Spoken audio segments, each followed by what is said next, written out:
Hey everyone, the Game Piece here, and today I'm going to show you a guide on the best way that I found to farm and release Temtem for the Pansun reward from the Free Temp Society. And if you don't know, I have another video that goes over what the Free Temp Society is, but a quick rundown of it is basically on the second island, whenever you capture a Temtem and release it, you're going to get a yield of Pansuns from this location. The Pansun reward depends on the level, the capture rate, and the Temtem in question, so various Temtem have different Pansun rewards. This guide is going to be a bit more advanced, and I'm going to go into what Temtem you should catch, where you should be catching them, what method you should be using to catch them. So let's get into it. So over here in this location in Ulterior Omanesia, right outside of the volcano, you need the rock hopping tool to be able to access this area. So this is only really doable, this method anyway, at the end game after you clear the story when you get the rock hopping gear. So anyway, you're gonna hop over to this area here. So in this bottom left hand corner, you're only gonna be able to encounter Ryber and Banapi, who both, if you capture and release, assuming they're at level 35, will give you 90 Pansun rewards for releasing them. And they usually will spawn around this level, maybe a couple levels lower, but you're generally gonna get around 80 to 90 Pansun per release. And each temp card is only going to cost you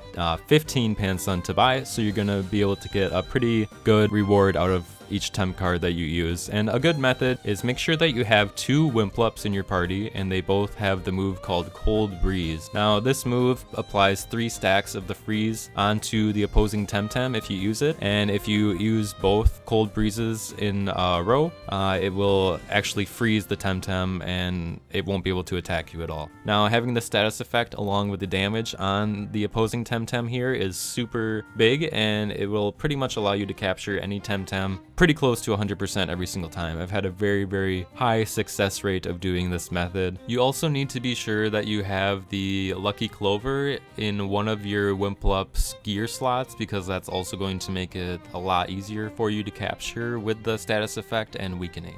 This location is also really handy, I've found, because if you end up taking a lot of damage and you run out of your vial to heal, you can just rock hop over, and there's actually a healing center and a PC and a shop here as well that you can use to buy various things you need. So you don't have to worry about running into any encounters or anything like that.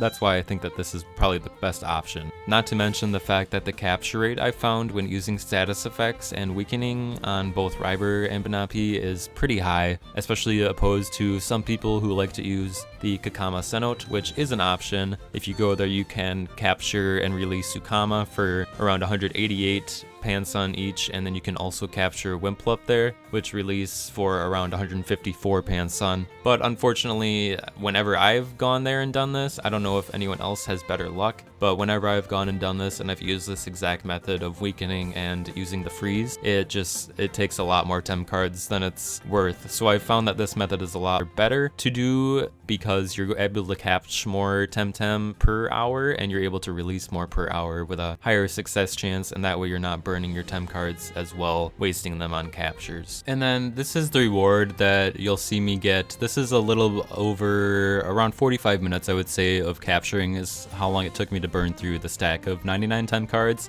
And this is the reward. It's about 5,000, around 5,000, give or take. It'll depend on the levels of your captures, but it's around 5,000 for about 45 minutes of work, which is a pretty good yield. So I definitely recommend doing this method. So there you have it, everyone. That is the way that I found is the most efficient and best way to capture and release Temtem for the Free Temp Society. This will be a super fast way to release the weekly reward Temtem, and also just probably one of the more beneficial ways to capture Temtem, just because you're able to go and heal and restock on temp cards so quickly. So if this video helped you out, be sure to leave a like and be sure to subscribe for more Temtem guides and content, as well as more MMORPG content. Thank you guys so much for watching. I really appreciate it. Have a good rest of your day.